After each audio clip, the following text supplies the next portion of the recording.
আমরা অনেকগুলো বিষয় আমাদের ভিতরে মানে চিন্তা ভাবনা করে যদি সামনের দিকে এগোনো যায়, তাহলে একে আরেকের সাথে কোনো মানে সমস্যায় জড়াতে হয় না। কিন্তু আমরা অনেক সময় না ভেবে যে সমস্ত কথাগুলো বলে থাকি, এটা অনৈতিক, এটা মানে অনার্থক।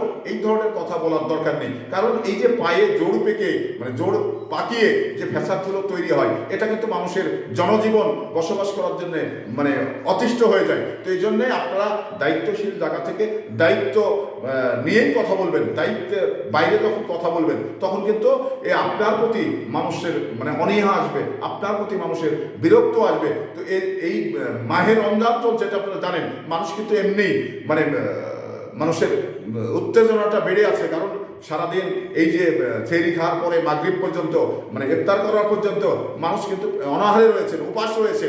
তো এই উপাস থাকা অবস্থায় মানুষের কাছে ভালো কথা বললেও কিন্তু মানুষ মানে রেগে যাচ্ছে, মানুষের মানে টেম্পারটা বেড়ে যায়। তো সেই জায়গা থেকে আমি মনে করবো যে দায়িত্বশীল জায়গা থেকে দায়িত্বশীল কথাবার্তা বলবেন, এই আশা আপনাদের প্রতি সবার মানে ব্যক্ত করলাম।